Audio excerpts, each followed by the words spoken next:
Jadi ilmu itu memang dicari dengan bekal. Harus. Tidak Bekal boleh kita kok bayar sih. Ya kalau kamu mau ilmunya yang berkualitas ya bayar gitu kan. Karena begini Ustadz, kita itu kalau bayarnya mahal, itu kita lebih disiplin. Ya sebenarnya ya mungkin krisis di negara kita ya, karena memang kurang penghargaan dari pemerintah. Kenapa? Karena yang saya lihat pendidikan di luar negeri itu serba gratis, tuh. Karena memang ada peran dari pemerintah. Nah, pemerintah kita ya ironinya ya kurang mungkin berperan dalam, ya mungkin karena banyaknya lembaga pendidikan swasta ataupun negeri, tapi negeri sudah mulai banyak yang menggratiskan pendidikan. Oke, saya masuk ya, saya Oke, potong, sip, maaf. mangga. Mengenai masalah ini, saya akhirnya bisa berpikir dari jawaban ini. Negara itu memberikan alokasi biaya Ustadz untuk pendidikan, namanya dana abadi pendidikan atau dikelola LPDP, Iya. Lembaga Pengelola Dana Pendidikan. Siapa yang mendapatkan LPDP itu adalah orang-orang yang keren sekali Ustadz, bergengsi itu. Itu berarti menunjukkan bahwa negara itu ada sumbangsi. Tidak mungkin LPDP ini diraih oleh orang yang tidak tertib, tidak disiplin, tidak berpengaruh, tidak otoritatif. Tidak mungkin itu Ustadz. Karena apa? Seleksinya itu sangat ketat sekali LPDP itu. Dia harus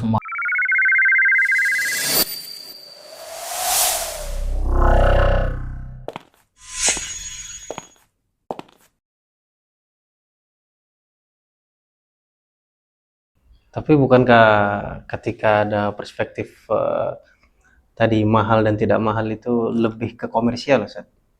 Sekolah justru pendidikan bukan tempat komersial atau bagaimana menurut pendapat Ustaz? Ya kita kembali lagi ke syair Sayyidina Ali tadi. Alalan Tanul tanah ilma itu zaka'un wa hisn wastibarun wabulghah. wa bulughatun. Itu menjadi investasi Ustaz. Iya benar. Ya istilahnya Imam Bukhari saja ketika mencari sanad hadis kan, beliau menghabiskan bekal. Betul Ustaz. Jadi ilmu itu memang dicari dengan bekal. Harus. Tidak boleh kita kok bayar sih. Ya kalau kamu mau ilmunya yang berkualitas ya bayar gitu kan. Karena begini Ustadz, kita itu kalau bayarnya mahal, itu kita lebih disiplin. Ya sebenarnya ya mungkin krisis di negara kita ya, karena memang kurang penghargaan dari pemerintah. Kenapa? Karena yang saya lihat pendidikan di luar negeri itu serba gratis, tuh. Karena memang ada peran dari pemerintah. Nah, pemerintah kita ya ironinya ya kurang mungkin berperan dalam, ya mungkin karena banyaknya lembaga pendidikan swasta ataupun negeri, tapi negeri sudah mulai banyak yang menggratiskan pendidikan. Oke, saya masuk ya, saya potong, maaf. Mengenai masalah ini, saya akhirnya bisa berpikir dari jawaban ini. Negara itu memberikan alokasi biaya Ustadz untuk pendidikan, namanya dana abadi pendidikan atau dikelola LPDP, Lembaga Pengelola Dana Pendidikan. Siapa yang mendapatkan LPDP itu adalah orang-orang yang keren sekali Ustadz, bergengsi itu. Itu berarti menunjukkan bahwa negara itu ada sumbangsi. Tidak mungkin LPDP ini diraih oleh orang yang tidak tertib, tidak disiplin, tidak berpengaruh, tidak otoritatif. Tidak mungkin itu Ustaz. Karena apa? Seleksinya itu sangat ketat sekali LPDP itu. Dia harus memahami keilmuan, dia harus memahami psikologi, dia harus memahami dampaknya bagaimana, dia harus menjadi orang yang tidak hanya good civilization, makhluk sipil atau sipil yang baik, tapi dia menjadi good man, manusia yang baik. Insanun kamil, insanun soleh, rajulun soleh, imra'ah solehah. Itu LPDP itu. Sok silakan kalian sekolah dimanapun, di tempat yang unggul semua. LPDP tidak membiayai sekolah yang tidak unggul. Harus sekolah-sekolah yang unggul. Luar negeri atau dalam negeri? Dalam arti begini Ustaz. Negara itu memberikan jaminan pendidikan tinggi yang baik, yang bonafid, yang otoritatif, yang berkarisma, yang berwibawa. Kamu kira-kira ada 6 karakter nggak? Zaka'un, hirsun, istibarun, bulghatun, wa irsyadun, tulus zaman. Ini ada di LPDP nih Ustaz. 6 konsep ini nih. Maka kalau antum pengen pinter, ya saya anjurkan antum ikut LPDP. Antum ikut LPDP dibiayai semuanya oleh negara. Jadi memang negara juga memiliki membiayai, punya program, punya dana abadi pendidikan. Mulai dari dulu punya dana abadi pendidikan. Tapi ingat, ketika kamu saya biayai, Ketika nilaimu kurang, kamu harus mengembalikan semua apa yang dikeluarkan oleh negara, 1 rupiah pun. Itu menunjukkan bahwa akhirnya apa? Kita dalam belajar ketika dibiayai oleh negara, itu kita tidak ada waktu untuk main-main, Ustaz. Serius. Risetnya serius, di kelas serius, penelitian serius, belajar serius, menulis serius.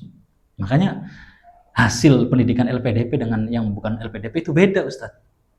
Hasilnya itu beda. Karena apa? Mungkin dengan kemampuan finansial yang mandiri, itu tidak ada paksaan, tidak ada tekanan, tidak ada tuntutan. Ya kan? Yang penting lulus saja. Tapi kalau LPDP, Ustaz, minimal antum ini IPK-nya harus sekian. Nggak bisa tembus sekian, keluar, kamu ganti rugi duitnya. Balikan ke kas negara. Maka menurut saya LPDP ini menjadi bukti empiris, bukti konkret, la tanalul ilma illa bisittatin. Sa'unbika an majmu'iha bi bayani zaka. Yang masuk LPDP harus orang yang memiliki kemampuan, baik intelektual, mental, dan spiritual. Nggak cengeng, nggak cepat menyerah, nggak frustasi, harus optimis, bulughahnya ada, irsyadu ustad, guru-gurunya sudah top semua, profesor-profesor kelas dunia semua, perguruan tingginya unggul semua. Nah, saya rasa LPDP itu adalah mengejawantahkan satu bentuk alalatanul ilma tadi, Ustaz. Nah, sekarang kalau kita punya lembaga pendidikan sendiri dan tidak meniru dari LPDP tadi, ya kita jangan berharap adanya lulusan-lulusan yang bisa dibanggakan. Bermutu. Kita sekolah tidur, pulang nggak tahu apa-apa. Makanya saya sering kali begini, Ustaz. Di dalam kalau saya sering kali ngomong begini, baik di mahasiswa atau di santri itu ngomong begini. Minimal kalau belajar itu, kamu datang ke kelas dan pulang itu beda gitu. Kamu datang ke kelas, ketemu guru, belajar, pulang itu beda hasilnya tuh. Yang tadi masuk belum ngerti ini, pulang udah ngerti itu. Tapi kalau kalian masuk dan keluar sama aja, nah ini yang berbahaya. Maka akhirnya ada saya dapat istilah ini dari guru saya di Mesir, Darul Ifta Al-Misriyah itu, Profesor Ahmad Mamduk mengatakan begini. Jadi orang-orang sekarang itu kalau belajar tuh begini, kalau dalam bahasa Arab begini. Dakhaltu al-jami'ata jahilan mutawadhi'a fatakharrajtu minha doktoran mutajahilan. Jadi kata Prof Ahmad Mamduk begini, kita berangkat ke kuliah, masuk kuliah itu adalah orang bodoh yang tawadu. Ketika lulus itu adalah dokter yang bodoh gitu loh. Nah, jadi itu menunjukkan bahwa ada beberapa kesalahan mendasar dalam metode, dalam skema, dan dalam media pembelajaran. Ya udah, pokok gampangnya adalah kalau pengen berhasil ikuti LPDP itu, Ustaz. Tiru sistem LPDP itu. Tapi mungkin saya agak sedikit berbeda pemahaman ya, bahwa LPDP itu ya mungkin menimbulkan kompetisi ya. Jadi pasti ada yang terpinggirkan. Pasti. Cuma berkaca dari negara-negara lain yang istilahnya kita katakan ya negara dengan pendidikan tertinggi seperti Mesir. Oh, di sana ya pendidikan semuanya hampir gratis. Dan bahkan yang berpredikat doktor itu banyak sekali di jalan-jalan. Betul. Dan itu bukannya menunjukkan bahwa kualitas pendidikannya tinggi seperti itu, atau bagaimana menurut Sadi belum? Oke. Setidaknya ketika orang itu bergelar doktor, ya jelas dia berpendidikan, Ustaz. Iya, berpendidikan. Dengan kualitas apapun. Iya. Jelas dia berpendidikan. Iya. Dibanding yang tidak gitu kan. Tidak ya, benar. Itu jelas. Itu juga menjadi satu penelitian gitu kan, satu survei bahwa semakin banyak dokter itu ya insya Allah negara kita semakin baik gitu kan.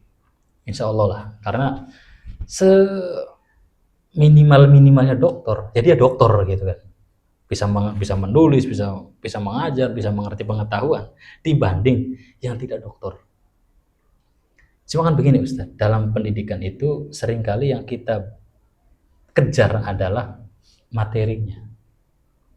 Selesai antum tanya saya ke antum, Ustaz Aziz, ngapain sih harus sekolah sampai perguruan tinggi? Nah, di Indonesia problemnya untuk kerja. Nah, itu kan. Iya. Tidak hanya di Indonesia, Ustaz. Di dunia. Di dunia gitu. Tidak hanya di Indonesia, di dunia. Saya tanya misalkan teman yang lain, kenapa harus sampean ini harus kuliah S2? Kenapa harus S3? Jawabannya adalah karena saya akan berkhidmah pada lembaga pendidikan saya, dan kalau tidak selesai pendidikan tinggi kayaknya itu saya itu tidak pede. Ada yang seperti itu. Gengsinya yang diambil. Gitu. Padahal kalau kita harus merujuk pada satu faktor yang paling mendasar kenapa kita harus belajar, itu adalah kalimat dari Rasul sendiri. Ya kan? Bahwa belajar itu dari mulai buayan sampai ke liang lahat.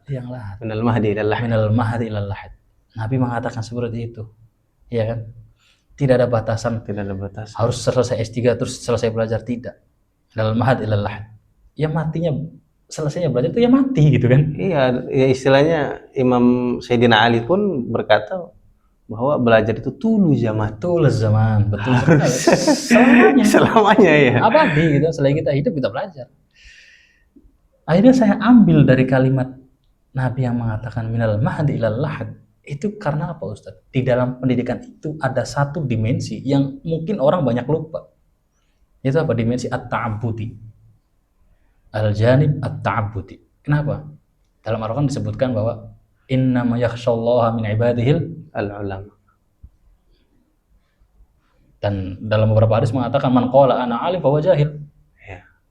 Sedangkan yang hanya takut kepada Allah itu siapa? Al-ulama. Itu menunjukkan bahwa orang yang terus belajar sampai dia mati, itulah minal khashi'in lillah, minal khashi'in lillah. Karena Allah sendiri yang mengatakan innama yakhshallaha min ibadil ulama. Hanya ulama yang takut kepada Allah. Nah, kalau kita bedah lagi nih, ulama itu apa sih? Yang sampai mati dia belajar.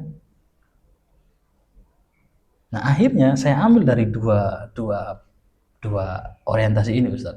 Saya punya keyakinan bahwa belajar itu dengan jenis apapun ta'aluk ilmunya, itu adalah ibadah kita kepada Allah.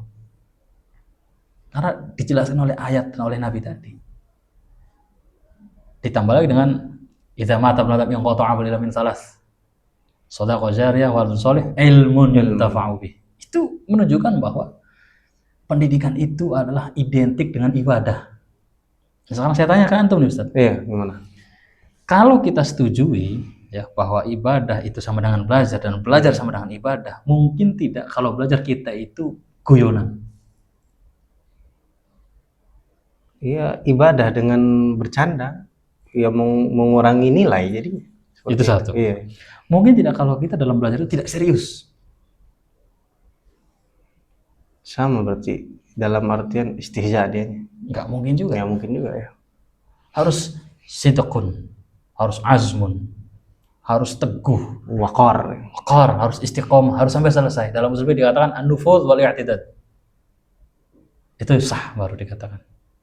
Maka kalau kita menghilangkan dimensi paling penting ini dalam pendidikan, itu akan berpengaruh pada hasil didikannya Ustaz. Maka saya seringkali dalam kelas pertama atau dalam kontrak perkuliahan saya sering mengatakan bahwa belajar itu ibadah. Kalian belajar pelajaran adalah ibadah kalian kepada Allah dalam pelajaran ini. Tidak hanya usul fikih, tidak hanya fikih, tidak hanya hadis. Kalian belajar matematik pun, ya. Kalau untuk innama yakhshallaha min ibadil ulama itu ibadah. Masa matematik bukan ilmu Allah? Siapa yang bikin? Iya. Karena sejatinya semua ilmu yang diajarkan Allah kepada Nabi Adam adalah kullah. Ya, semuanya ada di dunia. Itu adalah ilmu yang datang oleh Allah. Ilmu Allah. Maka dimensi ibadah itu adalah dimensi yang terlupakan, Ustaz. Kenapa? Nah, ini pertanyaan saya dari dulu adalah kenapa dimensi ibadah ini terlupakan, sedangkan di Indonesia itu puluhan ribu pesantren. Jutaan nggak kira-kira jumlah kiai? Jutaan gitu kan? Iya kan? Ya.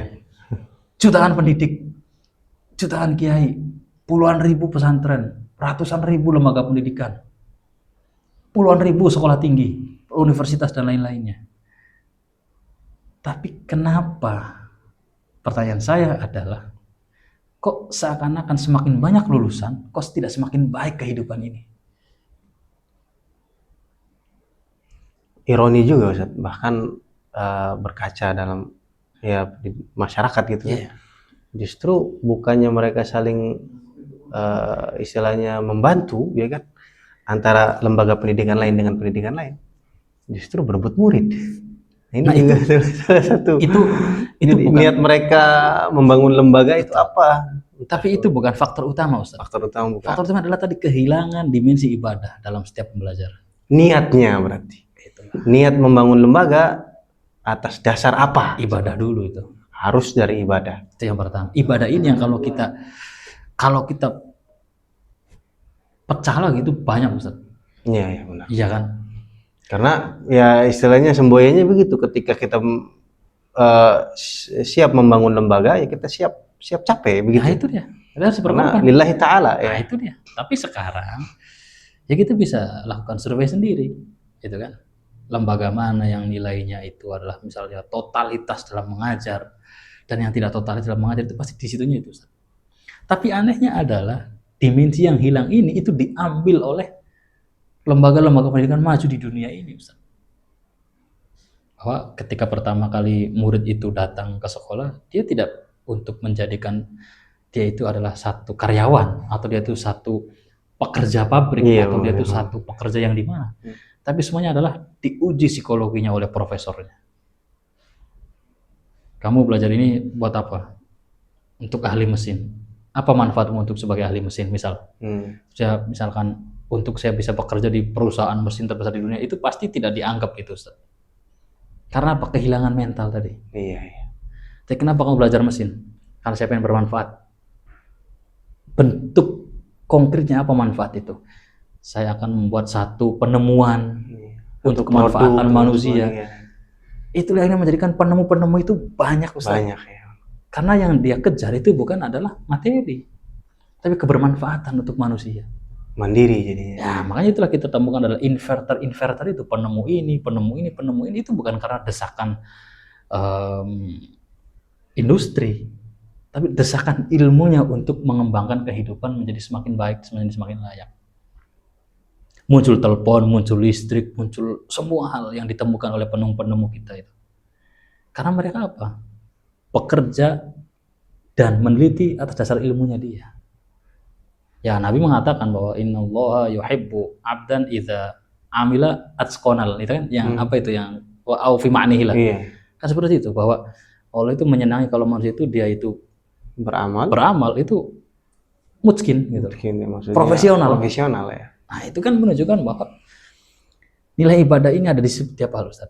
Ya karena kita sedang membahas pendidikan, maka nilai ibadah di pendidikan itu adalah sebuah faktor yang paling penting untuk menunjukkan bahwa pendidikan ini akan berdampak baik atau tidak baik. Karena kalau kita misalkan dimensi pendidikan hanya untuk menjadi karyawan yang baik, itu kan manfaatnya tidak untuk seluruh orang, Ustaz. Tidak untuk semua manusia, hanya untuk industri tadi. Tapi kalau kita katakan, Pak, saya pengen untuk bermanfaat bagi bangsa, negara, agama, itulah penemu, Ustaz. Yang dengan penemuannya itu dia adalah abidina lillah.